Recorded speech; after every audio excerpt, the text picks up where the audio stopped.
Okay.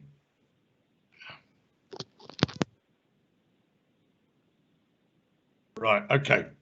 I'm shown as live. Okay, so my name's Councillor Richard Foote. I'm the chair of this meeting and I represent Hamworth Ward and I am the chair of the Licensing Committee.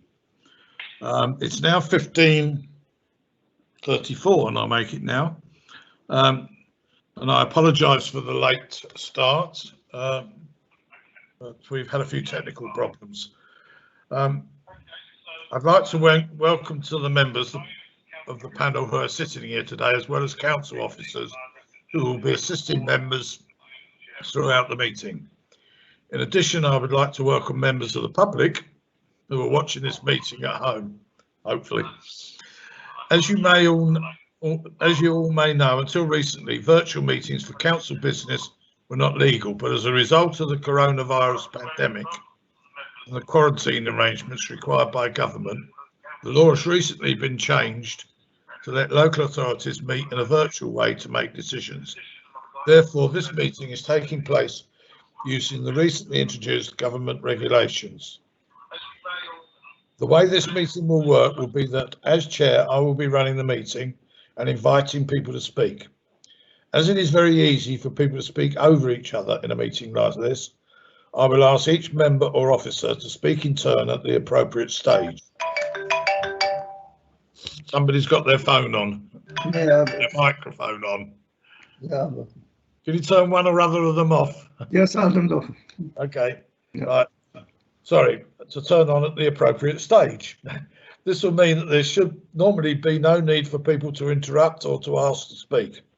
However, I shall make sure that members have ample opportunity to ask questions and make comments on the reports and applications before them. The exception to this arrangement will be the legal committee or licensing officers who may turn on their microphone to alert me of any legal, governance or licensing issue that needs addressing, although I would expect this to be a rare occurrence. In addition, we have a producer of the meeting from our ICT department who may also contact me if necessary, but I think it's unlikely if all goes well, fingers crossed, as we hope it will. The etiquette for members of the committee and for officers who are expecting to speak will be for you to mute your microphones until you're asked to speak. This means that only one person will be speaking at a time and there will be no background noise, making it easier for all of us to follow the meeting and also for those watching at home. I would also ask members always to say who they are when they make a contribution and to speak slowly and clearly for the same reason. We have 3 members of the licensing committee with us today to form this licensing panel, and it is we who will be making decisions. Officers of the council will provide assistance and advice as required, but the final decisions will be made by members. I'd now like to introduce each of the members who are here tonight, this afternoon, one by one. I will start. My name is Councillor Richard Foote. I'm chair of the Licensing Committee and I shall be chairing this panel this evening. I now call upon Councillor Puriwal. Councillor Sindhu Puriwal from Ward, Heston Central Ward. I'm a member of the committee. Thank you. And Councillor Rajwinder Sidhu.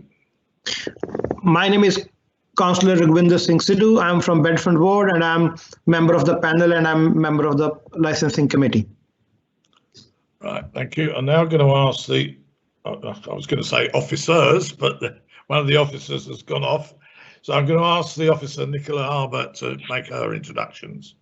Hi there, my name's Nicola Harbour and I am the Licensing Authority Officer. Right.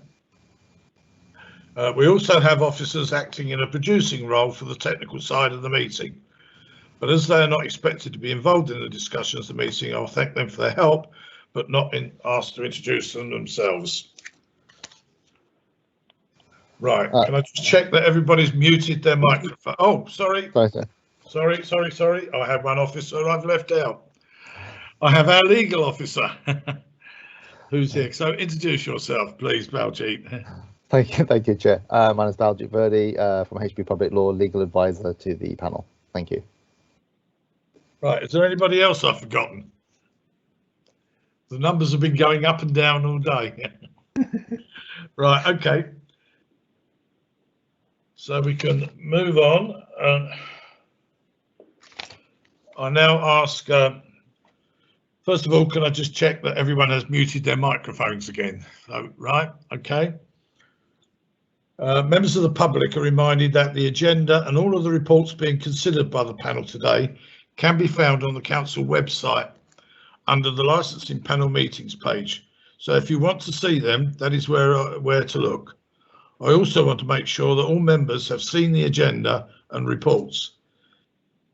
And then please speak if you've not seen them. I'm assuming you all have. Yep, good. I would like to remind members of the need to hear all of the evidence in each report, in the report we are considering tonight. This means that you should listen to the whole debate. Don't make any tea or walk the dog. This is a legal requirement for you to have seen the whole debate. If you should find you're having a technical problem and need to log out of the meeting and come back in again, please let me know immediately. Ideally beforehand, but if not afterwards, by turning on your microphone. This would be a permitted interruption. We can then decide how far we need to recap, if that is necessary, or if a member needs to vote on that, not to vote on that item. We're quorum at 2, so we can lose one, but I'd rather not, because I don't like even numbers when we're taking votes. Finally, I would say to any member of the public listening or watching, thank you for joining us this evening.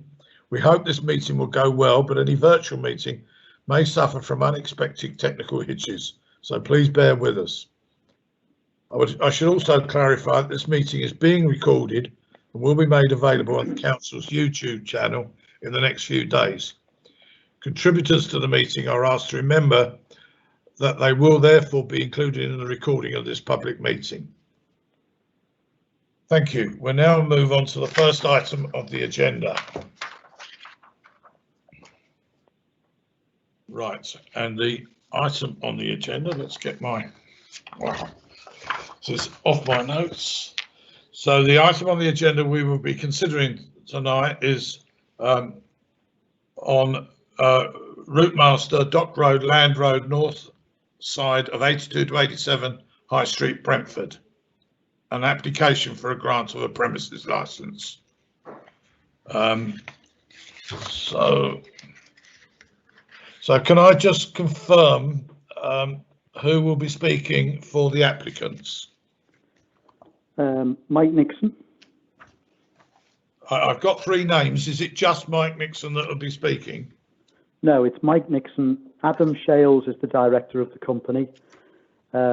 We've got Susie Betlam as well from the local Chamber of Commerce, and Julian Edwards, who is the, I understand, the food services consultant.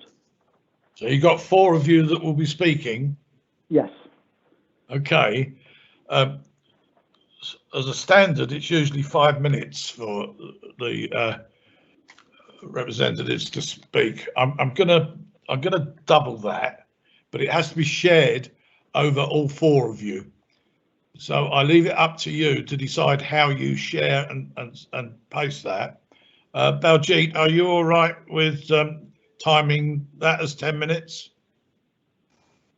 Yes, Chair, I can definitely time that for 10 minutes. And what I will do is, it depends how strictly you want me to adhere to that, either to give them a warning 30 seconds before, or if it sounds like they're wrapping up, then not to sort of interject if it's coming up to the 10-minute mark, and so just let them finish, as long as it's not considerably or significantly over. So it's just how strictly you want me to adhere to that. But otherwise, I can give them 30 seconds notice if it comes up to 9 minutes 30. Okay, Baljit, thank you. Right. Chair, if I can just intervene there. It's Mike Nixon again. I'll be speaking most of the time. The other 3 people are there really to be able to answer questions from the committee. Well, we will come in with questions afterwards as well, which obviously is not timed, the questions and answers. But yeah, I mean, let's play it by ear. You've got up to 10 minutes. If you don't actually need to have the 10 minutes, fine. That suits me fine. Right, so I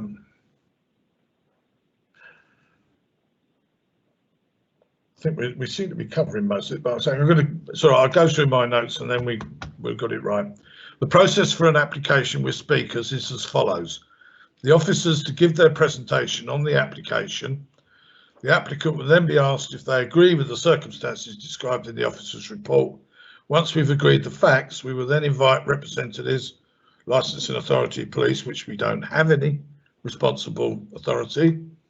Then add the officer representing the licensing authority.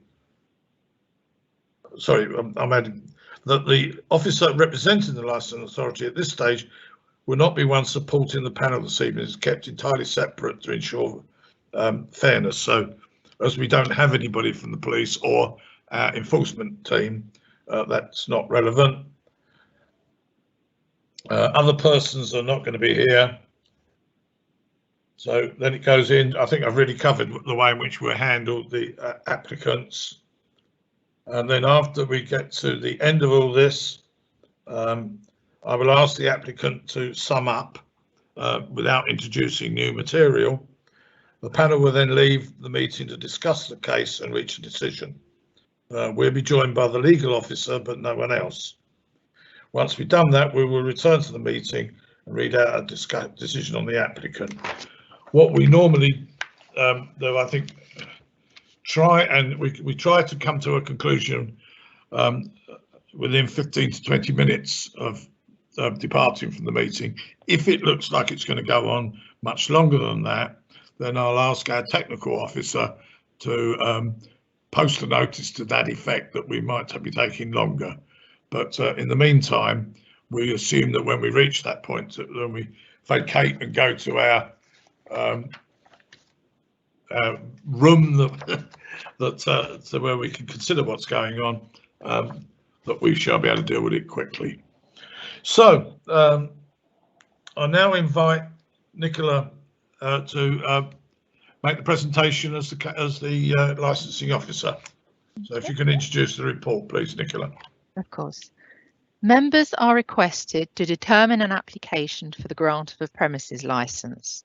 This application was submitted by Attend IT Limited in respect of Red Route Master, Dock Road, land on north side of 82 to 87 High Street, Brentford, TW8 8AE.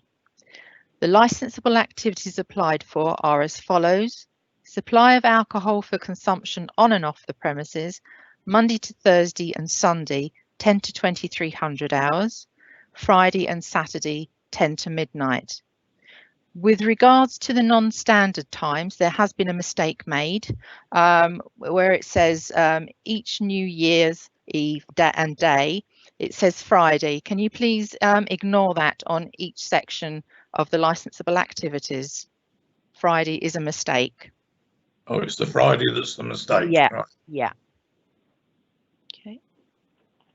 On the non-standard, okay. Okay. Oh. So non-standard times are 10 to 1 a.m. each New Year's Eve and day, and Christmas Eve and Christmas Day. 10 to midnight each Sunday preceding a bank holiday Monday.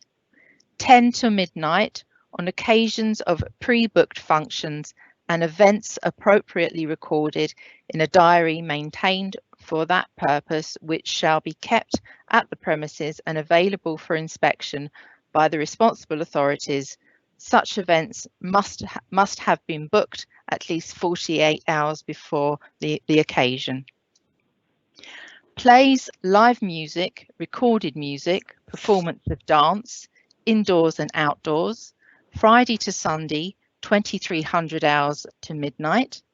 Non-standard times, 2300 hours to 1 a.m., 2300 hours to Monday, and then Sunday preceding bank holiday Monday, 2300 hours to midnight. Films, indoors and outdoors, Monday to Thursday and Sunday, 8 to 2300 hours. Friday and Saturday, 8 to midnight. Non-standard times, 8 AM till 1 AM, 8 till midnight, and then again 8 till midnight. Late night refreshment, indoors and outdoors, Friday and Saturday, 2300 hours to midnight. Non-standard times, 2300 hours to 1 AM, 2300 hours till midnight, and again 23 hours till midnight. Hours the premises would be open to the public, Monday to Thursday and Sunday, 8 to 23:30, Friday and Saturday, 8 till half midnight. Non-standard times, 8 till 1:30 AM, 8 till midnight, half midnight, and then 8 till half midnight again. The application has been properly made and all procedures correctly followed. A copy of the application has been attached as Appendix A. The premises are not currently licensed. The premises are situated in an area of commercial and residential properties. The measures proposed in the application by the applicant are listed in paragraph 4.2 to 4.6 and will be attached as conditions to any licence as may be granted. In line with standard procedures and in addition to the requirements of the Act, the licensing authority has notified residents in the immediate vicinity in a 50-metre radius. The appropriate ward councillors and neighbouring ward councillors, residents and responsible authorities have been consulted. Of those consultees identified in paragraph 6.2, there have been 15 representations from residents, all concerned that the granting of the application could cause noise, nuisance and antisocial behaviour. The representations in full have been attached as Appendix B. There was a discussion between the applicant's representative, police and the licensing enforcement officer where additional conditions were agreed. An email detailing the conditions in full has been attached as Appendix C. A copy of the report and all representations received have been sent to the applicant. Those that have made representations have been informed of the time and date of the licensing panel meeting and have been informed of their right to attend. That's it now. Thank you. Right, thank you very much. Right, can I just move now to the applicants and ask them if they agree the circumstances as described by the officer? Yes, it's Mike Nixon again. Yes, perfectly happy with everything that's been described. Thank you. Okay, thank you very much. Thank you. Right. Just thinking there's no other officers spoken, so we're not going to ask you any questions, Nicola. Right, it's all right, we're skipping through the agenda here because of the people that are not here. Other persons. Nicola, can I just ask a question on that? Yeah. Was there any comments come from councillors from either the ward or the adjoining wards? No, there were no objections from them. No objections received from them. Okay. So I move on. There's nobody from other persons. Can I double check that that is still the situation, that we do not have any objectors have come on since we started the meeting? No? No, Chair, no objectors. Okay. Right, other persons. Right, you have to bear with me because I'm having to see which bits are still relevant.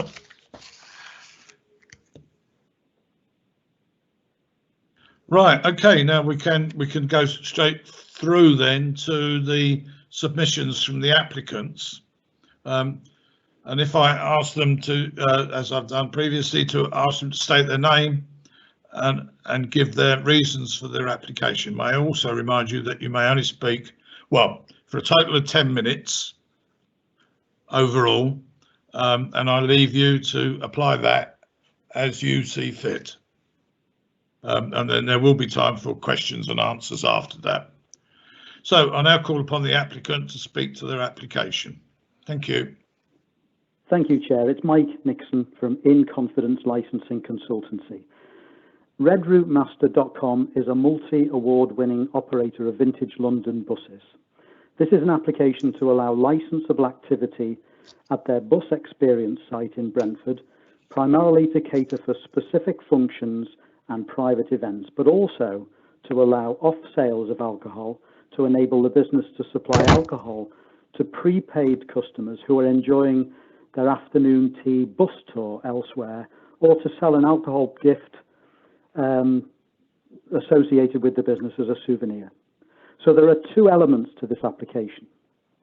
Imagine that a bus enthusiast dreams of having a vintage Red Route Master London bus to transport wedding guests, but be able to supply or be supplied with a glass of bubbly en route.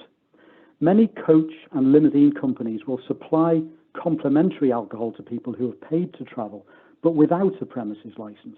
This is illegal. The supply of alcohol to someone who has paid for another service requires a premises license. So Adam Shales should be given credit for the fact that he wishes to do things legally. The letters of objection would have you believe that off-sales will inevitably lead to customers taking their alcohol onto the dock estate to consume there and to cause mischief. This is incorrect, of course. There's a legal presumption in favour of granting this application, but we have this hearing today because your discretion has been engaged due to the letters of representation received from residents of Brentford Dock. In one of those letters, John Marchant says that there are 592 residences in the Brentford Dock estate, and that many, if not all, will be negatively affected if this licence is granted today. There are 14 letters of objection from those residents in the bundle today. They can't fail to have seen an anonymously created poster, in fact many posters displayed around the dock estate, urging residents to object to this application. So of 592 residences, we've had 14 objectors. These posters declare that the application will inevitably lead to noise and antisocial behaviour, and that drunks will migrate towards the dock with all the attendant problems of urination, noise, vomit and broken glass. Many of these letters of representation quote the same words and have been clearly influenced by these posters. The author of that poster has made no attempt to suggest to residents that they should study the detail of the application to see its true intentions. At the outset, Adam instructed me to seek a premises license that will allow pop-up events associated with the bus experience at their site, and also the off-sales that I've described. But he made it very clear to me that his business depends upon the goodwill of local people, and asked me to create a license application that would provide reassurance for anyone living in the vicinity. The result is the application before you with over 40 relevant conditions committing Adam to safeguarding and promoting the licensing objectives. If he failed to follow any of these, he would be breaking the law and his license could be reviewed. We welcome the right of local people to raise legitimate concerns. Of course we do. When we started hearing about these letters of objection, Adam asked me to write to each and every one of these people to invite them to meet with him. This I did, and I included in my letter a copy of the application and the conditions, so that they could fully appreciate what this application is all about. Adam will be able to tell you about the several discussions and meetings that he's had as a result. The representations from residents largely reflect a fear of the unknown. These letters of representation came in before they had seen the detail of the application. We think they also reflect a lack of understanding of the application or the intentions of the applicant. And importantly, much of what they've said is not relevant to this hearing and must be disregarded. Your legal advisor will guide you to the same conclusion. For a representation to be valid and worthy of consideration, it must be relevant. We are here today to consider the impact of the licensable activity upon the licensing objectives. The premises are not within a cumulative impact area, so Adam doesn't have to prove a need for the license. The number of other licensed businesses in the area is not relevant. The behaviour of people wandering onto the dock or of other premises is not relevant. Customers will not attend the Red Route Master site for the purposes of drinking alcohol. They will come here for the vintage bus experience. We must focus today on the relevant representations. These are about a perception that nuisance will be caused by noise escaping from the site and of drunks migrating to the dock estate and causing mischief. Adam will be able to address and answer any of these points directly if you've got questions for him, as he's done many times in his meetings with the residents, who are now happy with the application. Sadly, though, they've not withdrawn their letters of representation. We would ask you and our remaining objectors to keep this application in perspective. I'm very pleased to say that in support of the application today, we've got Adam Shales, the director of the applicant company, but also we've got Julian Edwards, the company's food service consultant, and significantly, Susie Betlam, the vice president of the Brentford Chamber of Commerce. Susie can advise you of the value of Adam's business and what it brings to Brentford, as well as the wide support for the grant of this licence that has been won with the local business community. The Red Route Master Vintage Bus Experience brings significant cultural value to Brentford. This premises licence will enhance their experience. The application submitted, and I don't propose to go through all the detail of it, fully complies with your statement of licensing policy and the Section 182 guidance and reflects industry best practice. The multiple conditions in the application meet all the risks to the licensing objectives. They are robust, they are measurable, and they are enforceable. Each of the responsible authorities has scrutinised the application, each of them, and concluded that any risks to the licensing objectives have been fully met. Let me now hand over, I know it's going to be briefly, to Adam, Julian and Susie. First, Adam, if I may.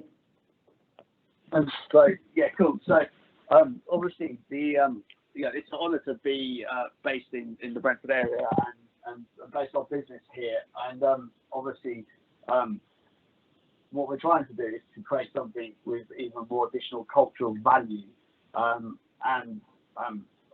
Our business is in a rather peculiar situation where the world has changed, and we have to enhance our experience products. And what we want to do is basically create this pop-up space and also be able to enhance our experience tours that we are going to be running in central London very shortly. It's definitely, as I say, has been very misinterpreted by a select group of people, and actually felt quite a personal attack. To be honest, we do a lot of work in this community already with people such as food-based players and the Brentford Market, and stuff like the Belton Arts groups and bits and pieces. So, we have quite a good track record of actually being a very community-focused business. And the last thing that we would actually want to do is upset our community. Juliet, would you like to say a little bit about the pop-up side of the business, of the experience? Sorry, I believe we lost Julian. He disconnected before Mike started his piece. That's a pity. Perhaps we can ask Susie to make some comments. Yes, of course, Chair. Hello, I'm Susie Betlam, currently Vice President of the Brentford Chamber of Commerce. I'm previously President. I've also been in business here for over 20 years, similar to Adam Shales. He's been a valued member of the Brentford Chamber of Commerce for some nearly 10 years here. I've also been a dock resident, so I'm a dock resident for over 7 years. And I think I've worked out, I'm near the court, is very nearby. I can oversee the yard. My ensuite and bedroom, as everybody else is not really affected by any noise. The only noise we get is from the river and from few house, but actually everybody enjoys the music over from Q's house. In fact, and I've lived in other places in Brentford, the only misbehaviour socially is actually from the dock residents having barbecues, late night music down by the river. Sorry, 15 seconds left, sorry. Yeah, but the Brentford Chamber of Commerce wholeheartedly supports Adam. We have 100 members here, all around this vicinity, including Ballymore and the Brentford project, and everybody wishes Adam all great success, and especially during the COVID crisis, it's important that any new business is being allowed to be supported and valuable to local community. Thank you. Chair, just to say this is about Verdi, the 10 minutes is now up. Sorry. Sorry, Chair, you're on mute. Yep, thank you, Baljeet. Right, so we missed one of your speakers. Did he come back? Can you hear, Mr. Chair? Yeah. Hey, this is Julian Edwards.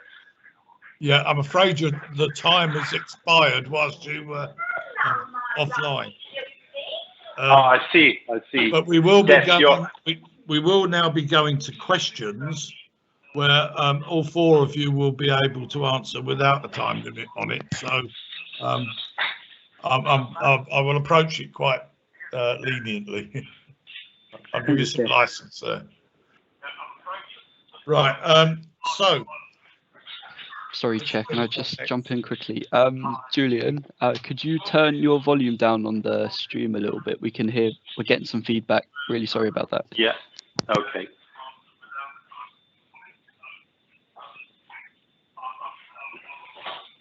I think it's picking up through your microphone, somehow. Yeah, okay. I'll have to turn my laptop off. I'll leave the live stream. Is that better? Yep. Ah, there we are. Perfect. Right, okay. Right, I'm now going to go to the members to ask any questions of the applicant. So firstly, I'll go to Councillor Purival. Have you any questions? Thank you, Chair. I think the presentation I've heard thoroughly. The only question I want to read confirmation, but the licensing enforcement officer and the police officer have said that they only made one change. CCTV record to be kept for 31 days rather than 28 days. We just want the confirmation of that. I think they also state the other one they said was about SIA officers were appropriate. Yes. The other one. That's the other one. Going to come there. Yes, and SIA registration number should be actually and the dates and times. Their condition, the conditions they have put, are they agreed and will they be implemented? Yeah. Yes, they are agreed. Right. Any other questions?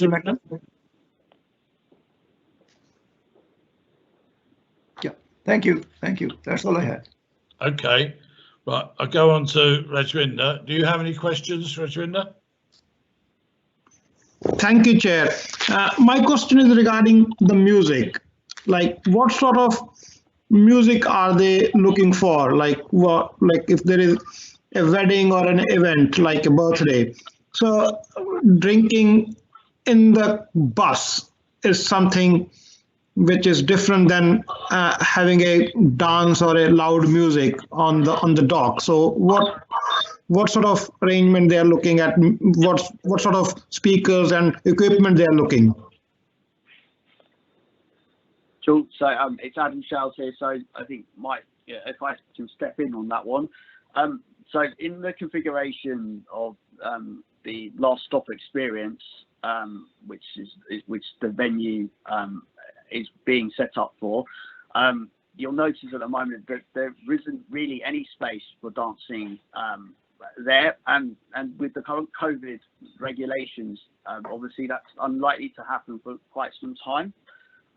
but in terms of the sound and speakers, it's background sound, and we are very conscious of our neighbours already.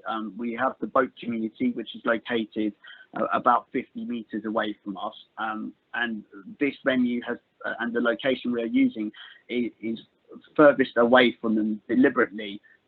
The buses themselves actually act as a shield, and we will make every effort to make sure that any sound is projected away from any residents, but also in the terms of our licence, it states that we must make sure that the sound does not escape the perimeter. So that means we're going to have it low anyway, and we are very conscious of that due to other premises that do operate across the way and some of the behaviours that have happened in the past. Okay, any further questions?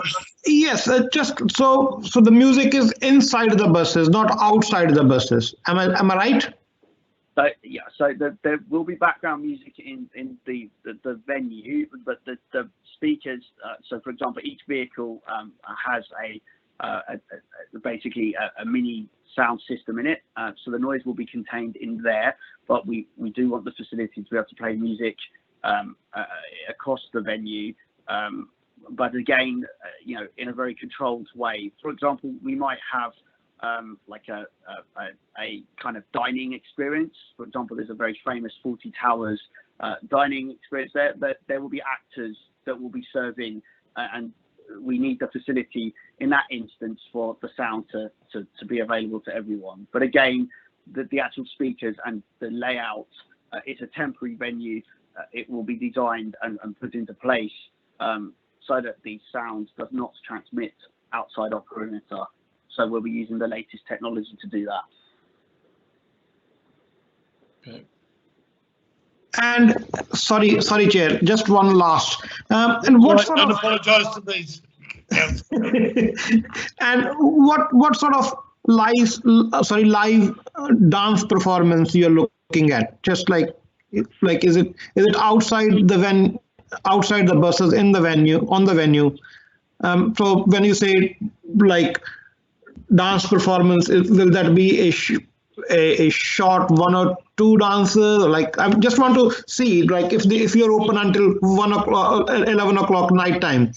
So just want to visualize the scene. If you can just elaborate what sort of dance performance you're looking at. Yeah, so that's cool. So in terms of the artistic and the theatre side of the venue, as it stands at the moment, that we won't be able to do much on that space because of the COVID regulations. So what we had envisioned is for example, if you in terms of a dance performance, it would be so we could allow someone that has private hired the venue, for example, for example, they may have opera, for example, is one. But again, these are all very technical things where a lot of effort will be put into this to actually keep the sound projected into the venue, and we obviously understand that we are an outdoor space, and that for example is what we envisioned the space to be used for further down the line. Thank you. Okay, Councillor Sidhu, is that all for the moment? Yes, Chair. Thank you. If you want some follow up. Thank you. Go to myself. I've got a couple of questions. First one I've got is really, are we looking here on the site itself? I can see 1, 2, 3, 4, 5, 6 blocks shown in red. I presume they are buses, are they? Yes. So the blocks shown in red show a series of route master vehicles which will be used so that a party of up to 6 people will have a private space upstairs or downstairs on the lower deck with appropriate seating outside available, made out of old bus seats. On each vehicle itself, there is effectively a video and entertainment type system which will be showing associated kind of experience related things. So, for example, if we pick up the bus theme, there are fascinating documentaries or information about how route masters are maintained. But that then extends to things like, with the reason we want to be able to show films, is that we may have a kids' early morning cinema. Now, again, when we talk about early morning, we're not talking 8 a.m. We're actually talking probably midday, if you get the idea. But back to the olden days of where families can come and meet, and this venue is designed in its current format to be COVID secure, to provide that space for people. So we would also need, in that instance, to potentially project on an external screen outside, and that was again why we asked for that part of our license. Okay. I think that's the second time you've mentioned COVID in relation to this. I think I must make sure my fellow councillors are aware that this license, of course, is for is not got a time limit on it. So hopefully the license will outlive the COVID problem. Yeah, COVID or not. So what we're looking at here is a license for a time which is beyond COVID-19. So we've got to bear that in mind, and we shouldn't use COVID-19 as any kind of reflection in there. So anyway, I'm going to move on. I'm still looking at the site, so as I can get explanations of some of the things on there. Right, the two. Oh, the yellow ones are, I said 6 red ones. We got 2 yellow ones, which are route masters that are being restored, are they? Yes. So the site that the public access in this space will be fully fenced in. So there is effectively the operational side of the venue, which has a full production area, so a food prep safety area and drink service. There is no bar in the configuration because this is all 100% table service in this configuration here, and it's envisaged that the venue will always be table service, or to a degree of that kind of level of service. Obviously, in the future, potentially some of the operational space of the business could be used for a temporary kind of one-day pop-up market. We envision potentially a Christmas market and things like that. But again, these are things of cultural significance that we're looking to do. Okay. Can I ask you, the area in light grey with the cross lines across, what is that? Is that a roof of an undercover area? That area is the operational part of our yards, which will contain operational vehicles that are. Oh, okay. That So are it's separated from the event area. Yeah. Yeah, Okay. and we have created, as you will have noticed, a separate in and out door on Dock Road, so the members of the public are totally isolated from any risk, but also importantly, the in and out exit doors on the plan that you have will actually be reversed, and that's been taken back from feedback from obviously the residents of the dock, where the fact is that anyone exiting the venue will be directed by our team to go towards the high street, just in case if there was any issues in that area. Now, I'm looking at the tables, and if I'm getting the plan right, you've got 12 4-seater tables and 1 8-person table. Is that correct? So there is apologies. I think your copy is black and white, and ours is in colour. No, it's in colour. Yeah. Oh, it's in colour. Cool. Okay. Sorry. Right. Okay. Right. So yes. So we calculated in this layout. We had approximately 21 people, or 21 areas of up to 8 people tables with 2 households, 4 per party.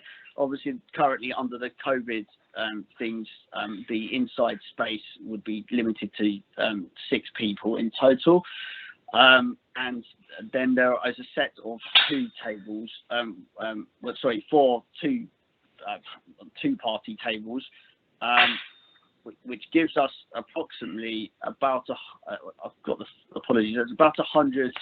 We're looking at a maximum of about 150 people on site totally, but we don't actually expect to run anywhere near that number because this is an experience, and part of the experience is the way that you're meted and greeted by your conductor, and also what other things you do whilst you're here. So, for example, sitting in a driver's cab and getting your photo taken and other bits and pieces. Okay, now can I think the green squares in each of the buses, that's the bar, a lock-up bar area, does it say? A secured storage for the alcohol, yes? So the green squares in the vehicles, indicate the location of the first aid kits, and there's also a fire extinguisher, stuff to do with the fire safety. But the alcohol for the premises is stored in the top left-hand corner. Oh, I see. Right. Okay. Lockable store there, and that is a secure building with a burglar alarm and associated equipment, and that is lockable. So that all alcohol will always be stored in a lockable location. Okay. Right. And right now, this large weird sort of state. It says in orangey colour, operation side of Red Route Master. So, operation. What does that mean? I'm not quite sure. Is this just open space there? Yeah. So this is where this is the area of the business that where operational vehicles, so buses that will be that are fully class 6 that go into service are stored basically. So it's parking. Oh, okay. So that's your regular buses. Yes. Okay. Can I? I'm trying to find. There's not a north, south, east, west indicator on here, so I don't know which part of the map is actually pointing northwards. Okay. No, that's good feedback. Brentford High Street is the top of the page, and Dock Road runs down on the right hand side. So that means sorry, I need to get my directions. So Dock Road goes south, and the north is upwards of the page. North is up at the top of the page? Yeah. Okay, so the reason I'm asking is I'm assuming that the residence is south of this particular site, because I think somewhere in the net notes it says that this is based on the north side of the high street.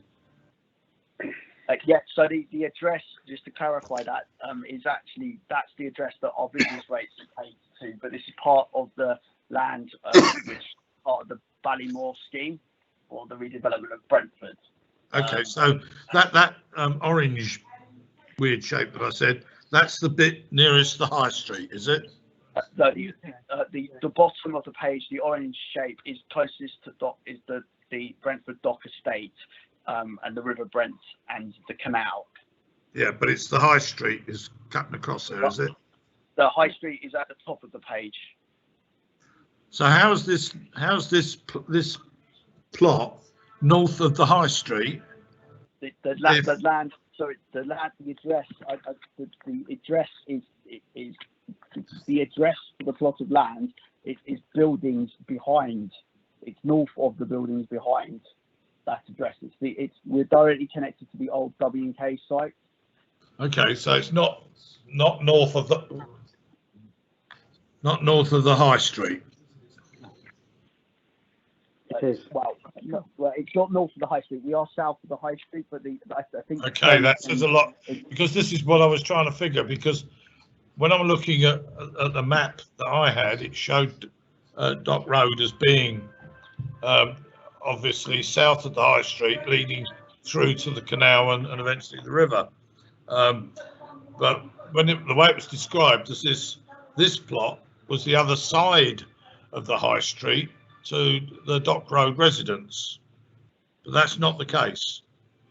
No, we are directly connected to Dock Road. Dock Road runs parallel on the right of our plan, It's all right, because when people were saying 50 metres, the way I was checking it was more like 300 metres. So I was getting pretty surprised by it. Okay. Just to confirm with that, I have some measurements that I have taken by going out with my meter stick. And for example, I don't relate to the 50 metre radius. The closest that the Brentford Dock development, the Brentford Dock estate is approximately about 150 to 171. There's 200 metres from our site. Okay, so it's quite. I know it's quite a large development, isn't it? Yeah. We are. Yeah, and we. So we are what is the distance from the nearest residence? We have the boat community who are approximately about 50 meters. Well, they're probably 25 meters from. On the left-hand side of the plan at the far corner there, that is the one of the wharfs, and those the guys there we get on really well with, and I spent a good hour and a half in like COVID though, that doesn't stay static. If people live there, there might be somebody else living there in the future. So it's not. It's like COVID. It's not static. No, agreed. Can I just right? You bear with me. I'm just following up on what's done. Yeah. Somewhere else, I think in one of the discussions, someone mentioned about ensuring that the noise does not escape the site. Can you explain to me how you would do that? So that will be done by a number of techniques. So, for example, if a bigger event was to potentially happen here, there's the technology using sound curtains and other structures. But as we've already explained about the volume levels that are planned to be used, that it is to keep the volume, at the audible decibel level. We will also monitor, and we'll put monitoring stations around if we need to control this. Because for example, my parents actually live on the dock, so I will know if there is a problem. We also have acoustic sound staff that we'll be using as well on board to focus the sound into the ground and into any people and people soak sound up. Okay. Right. Okay. I think that's about all I've got. Sorry, can I just double check with you? These 6 buses that we're showing, they are actually they're roadworthy and they're roading. They're not parked here permanently. They do something and then come back there to site there. Is that right? So the concept of this is that the vehicles that are dedicated to the last stop experience will be permanently as part of this. However, they do make up some of our operational fleet, so they could be moved and put into service for a wedding. They are roadworthy and Class 6 vehicles, and we maintain our vehicles to a very high standard. So that sometimes these vehicles will be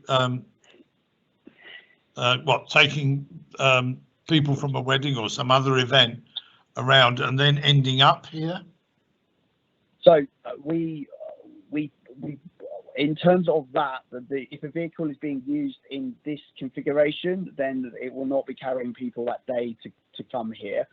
However, we do envisage that we will be able to obviously potentially host people's events, but the actual aim and objective at the moment is to create a cultural experience. Okay, so that's with the vehicles being in a static format. Static format, yes, and despite obviously any reservations regarding the impact of COVID, which I obviously totally understand that you need to kind of park aside a minute. We're currently looking in our core business of a 2 to 3 year hit on what we do. So this is a really important project for us. and you know, we have to generate a new way people can enjoy their vehicles and also learn about their heritage. But we're also keen to unlock Brentford's heritage as well. So, for example, with the interactive technology on board each one, we may have, for example, some video footage or something about Brentford's football club and the sporting connections with here. But we're not, you know, this is an experience. People are going to come here because they want to do it. Okay, so you're seeing this more as a cultural event than a wedding. Excuse the expression, a wedding PU. Yes, it's not what we, you know, we take people, you know, we have obviously quite strong commercial relationships already with wedding venues, and that's the last area that we would want to tread on. Okay.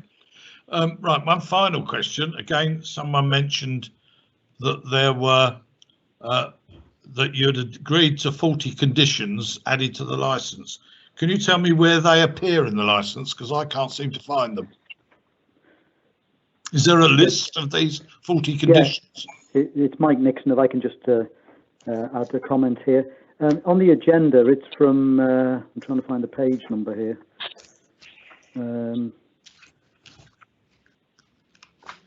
Page 3, from page 3 onwards.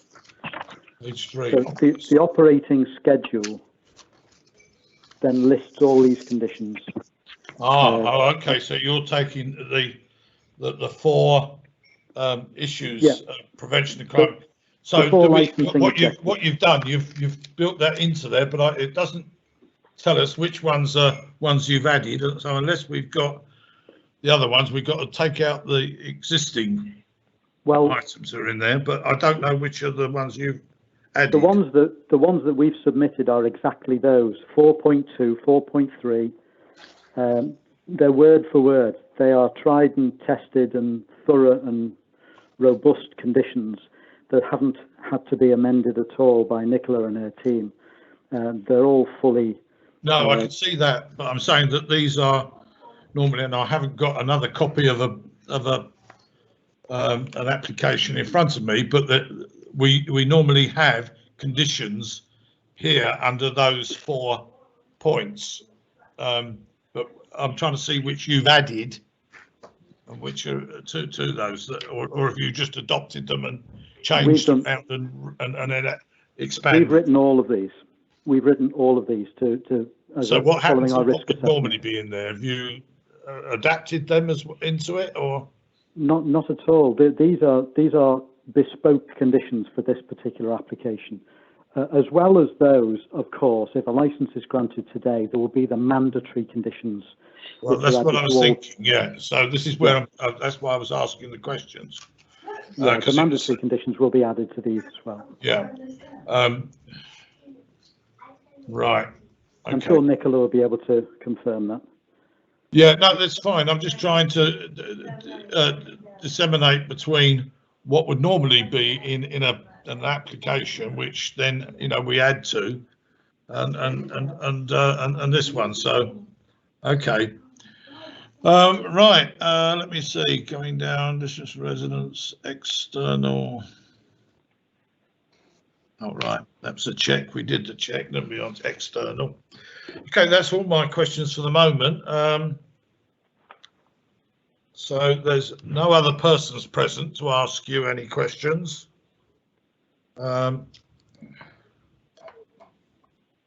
So let me just, because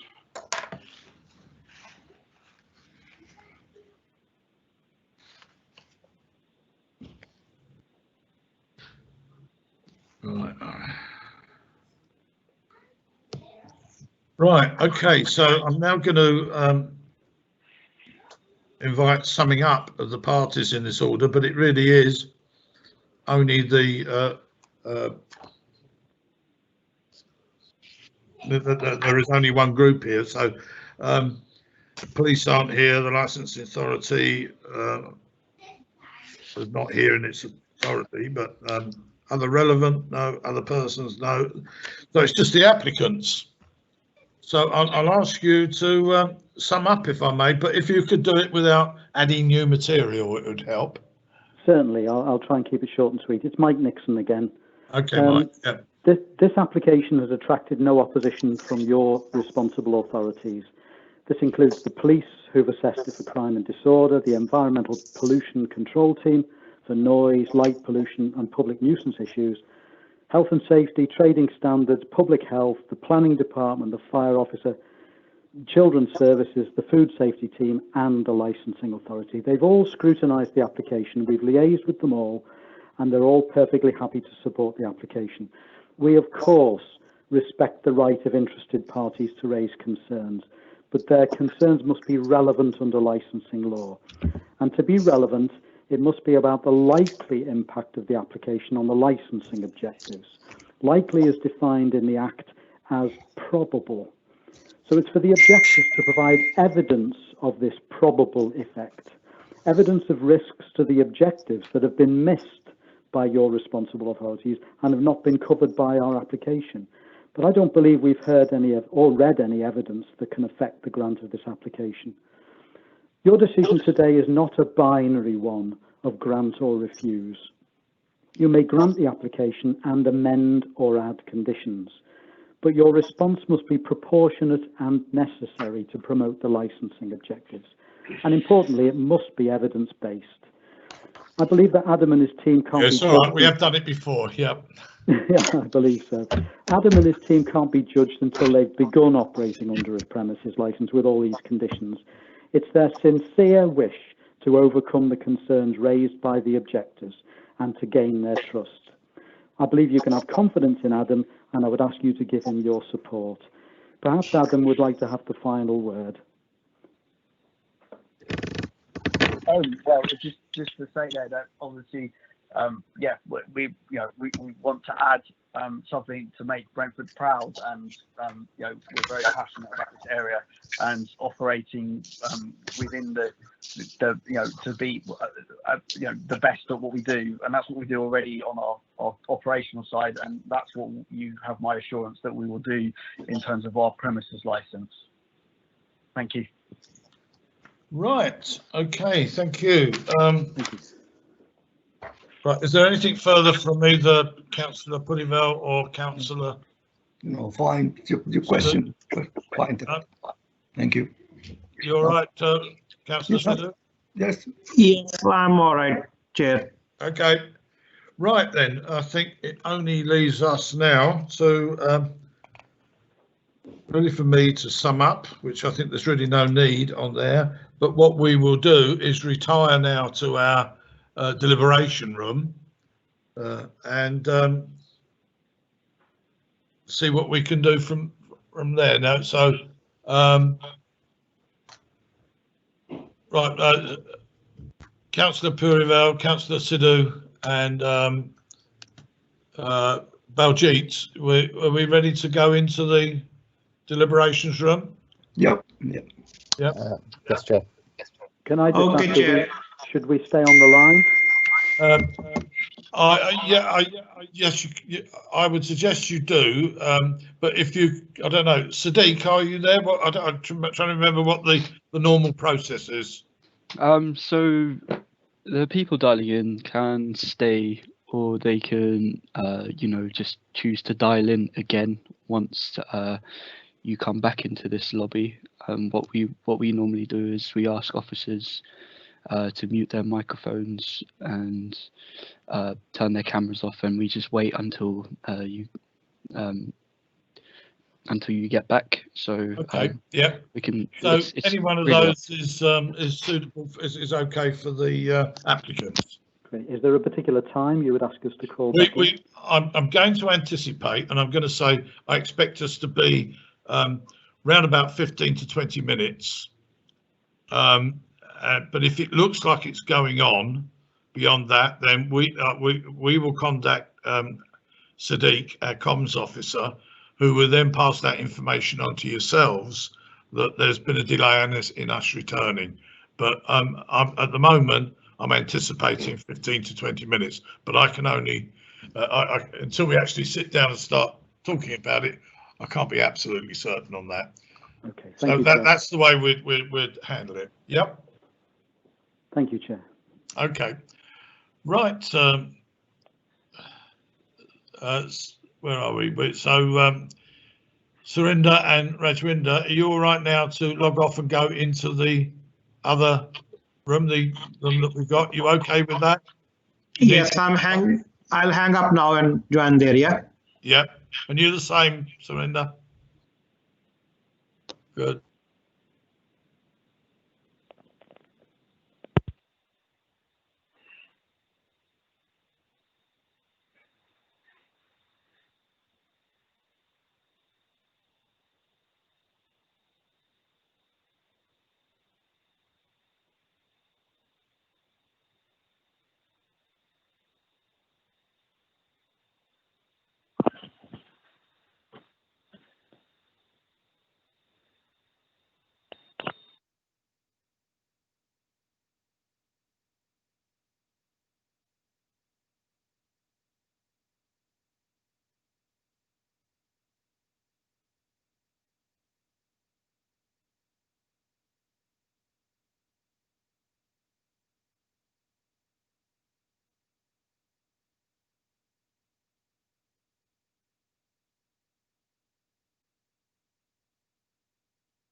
Hello, Sadiq, can you hear me?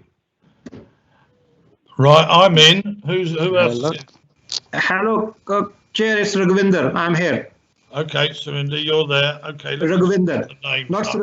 Raghuvinder. Yeah, Councillor Purwall's still to join. No, So if you want to, you might want to give him a call with the conference ID number in case he has to join by telephone rather than yeah, he's had be to able to join us by telephone, Sadiq, in the room. So his system crashed totally. Okay. Let me give him a phone call. You're going to ring him, Sadiq? Yeah. Yeah. Okay.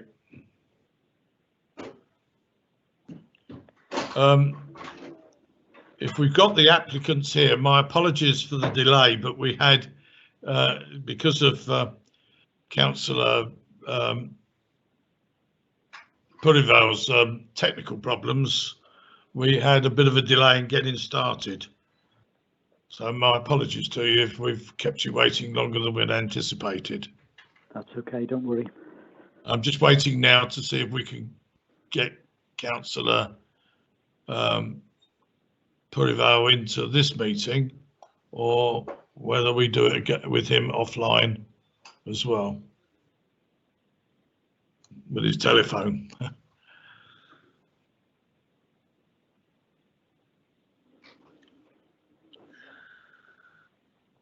Oops, there's a telephone number there, just come up. 6919, is it? That's Mike Nixon. That's right, okay, right, okay.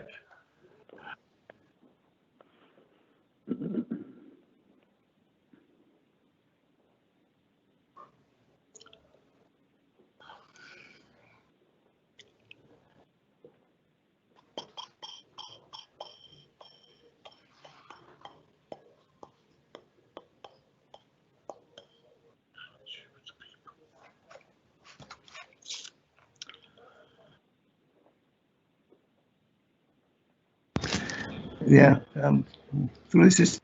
I'm through the system as well. All right, you got your system working. Yes, I've got the system working. Yes. Okay, right. Okay, so we move ahead then. Yeah. Is Baljeet with us, or is he still trying to ring you? No, No, I'm here. It was Sadiq who was trying to call Councillor Purwall. Okay. Yeah, all ready to go, Councillor. So. Okay, and Mike, is all the people from the applicants present? Mike Nixon here. Right.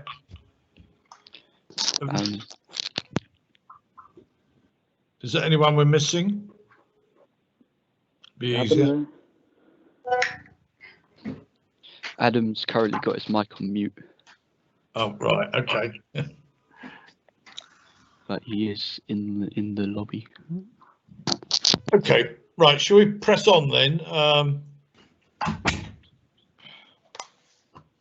Right. So we've considered the application from Red Routemaster, Dock Road, land on the north side of the High Street, and the applications put forward by yourselves.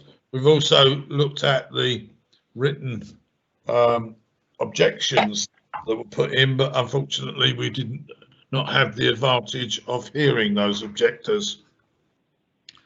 So, and taking all things into consideration, we have agreed to accept the application with the conditions that you yourselves have put into the I get the numbers right. Anyway, the conditions that you put in, but also including the conditions put in by PC Pello regarding, I think, the CSI licensed people, and the question of, where have I lost him? Just make sure I've got it right. There we are. the CCTV to record for 31 days instead of 28 days, and SIA registered door supervisors are used on the premises, or where they used on the premises, a record being kept of their registration numbers and dates. I have here, Nicola, and I'm not sure why, but the back page of my bundle is a piece of paper that says sales Calwick Chiswick, and it's headed up. It says, "Hi, sexy. What? Do you have 100 A3 NCAP pouches I can replace tomorrow? Cheers, Jonathan." Now that's one of the pages in my it's the back page on my bundle. Well, I thought it was rather funny when I saw it, and I thought, well, I'm not quite sure. It's come from a company called Call Quick. no idea where that's come from. Right. Okay, so it's got nothing to do with the application. No. Or you Or have it. me. I mean, the applicants don't know of anybody who's could be referred to as sexy or anything. You know? No. Not I'm aware of. Well, I won't take that. I won't take that as evidence then. No. Oh. Anyway, that's our decision. And you right, and from that, I'm happy. Unless there's any other comments to come from anybody. No. I'd like to thank you, Chair. Thank you for a very fair hearing. You're welcome. Thank you. And we hold you to all of the conditions that you applied to it. Absolutely. Absolutely. Anyway, thank you all very much. My apologies for some of the technical situations we experienced this evening. I am asking that we have a look into the situation regarding especially residents that are making applications and their means to be able to get it, and it shouldn't be at a price that makes it not viable for them. So I would like, if you could feed that back, please. Yeah. Anyway, if you could feed that back to officers to check for us, Nicola, and then we can Okay. perhaps move forward. But I would like to resolve it before we get into the next meeting, because it's something that leaves us open to criticism, which I would rather not have. Yep. Okay. Anyway, other than that, thank you all very much. Have a nice bank holiday weekend. Thank you. And you? And Thank you. see you all shortly. Okay, Thank you then. very much, Bye. Chair. Thank you, Bye. Chair. Thank you, everyone. Bye. Thank you. Bye. Bye.